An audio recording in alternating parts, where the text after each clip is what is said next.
If your head is spinning after the last week of developments in European liability management, you are not alone. My name is Sabrina Fox. I am founder of Fox Legal Training, the only legal training provider with a proven track record of instilling covenant confidence in credit professionals. And this last week was about as important as last year in March when Altice France and Ardagh changed the game on liability management in a single week. This week, the judge in Hunkemoller's case handed down a long-awaited ruling. He actually dismissed their claim in relation to the implied covenant of good faith and fair dealing, but he allowed the claim on a number of contract violation claims, including the payment for consent covenant. Typically, the payment for consent covenant will not allow the borrower to do non pro rata deals with certain lenders in a high yield bond. So it is a very important protection, but it is missing from the vast majority of deals across the markets globally. I remember when I was analyzing deals back in 2015 to 2018, and we slowly started to see this covenant removed from certain deals. Now, the importance of the fact that they allowed the claim is that it highlights the potential importance of this covenant for lenders and other deals.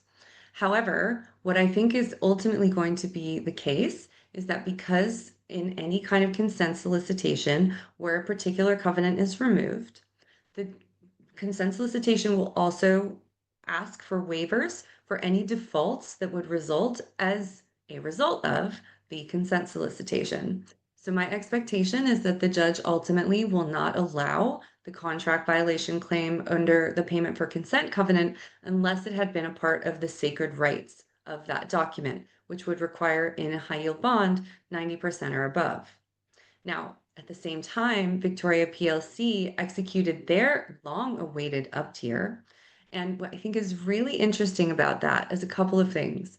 First, they had initially kind of contemplated doing something a little bit more aggressive and took some time to think through their options, possibly because they didn't want to end up in court like Hunkemoller. So again, the market evolving whilst watching certain things carry out or kind of play out may change the way that the market operates. So we're seeing that in LMEs.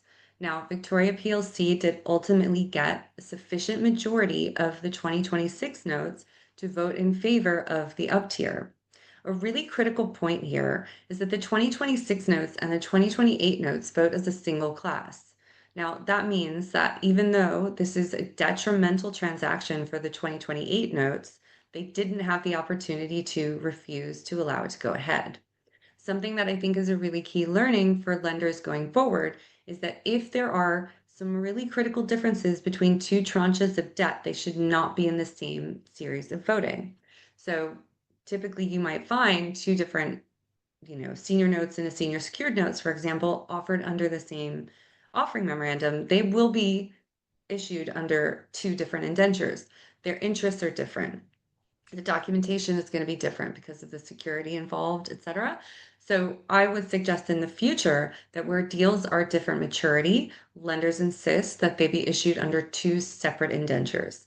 If that had been the case here, the 2028 indenture would have required the same level of consent to achieve the transaction as the 2026 indenture would, and so that would not have been able to go through. The other thing which I think is really interesting about these deals is that we are seeing in some new deals or deals that are emerging out of LMEs certain types of blockers. So the LME blocker, the Omni blocker, which is called sometimes, which would prevent liability management transactions that take advantage of the types of maneuvers that were used in Victoria PLC and Hunkemoller, has appeared in some deals, not very many, still a minority. So that would be my other recommendation to lenders is to insist on the inclusion of an omni blocker. The omni blocker would have prevented a deal like this. However, all of these protections should be included in the sacred rights for a deal. Because what we're seeing now that's different to what we saw with Ardagh and Altice France is that all bets are off. When you get a majority consent and you're able to push through amendments that fundamentally change the protections of the documentation, all bets are off. So, including these types of provisions in the sacred rights for documentation for a high yield bond, that would mean that the issuer would have to get 90% or above. It also shows us what is possible in the world of LMEs. Again, in Europe, we've typically had fewer LMEs than have been occurring in the United States. But Victoria PLC does show that there is a willingness within the borrower community to conduct LMEs in conjunction with proactive lenders who may be looking to buy in low and get a better recovery, get better security, and they have the opportunity to do that. So now more than ever is the time when lenders need to really educate themselves about what is in the documentation and also what is possible to ask for and what can protect them against some of these worst excesses of the covenant flexibility era. The last point I'll make before I close out goes right back to the beginning when I said that the judge in Hunkemoller dismissed the claim for the implied covenant of good faith and fair dealing. For any bond that is governed by New York law, this is a critical signal. And the signal is this: you've come together, you have put your intentions into the contract for what you wanted your protections to be if you're the lender, what you wanted your flexibilities to be if you're a borrower. When the borrower comes and takes advantage of one of these bargain for flexibilities, that is not a violation of this implied covenant of good faith and fair dealing. They are utilizing their covenants and they are within their rights to do so. And this is the other thing that makes it really critical for lenders to know what those covenants say.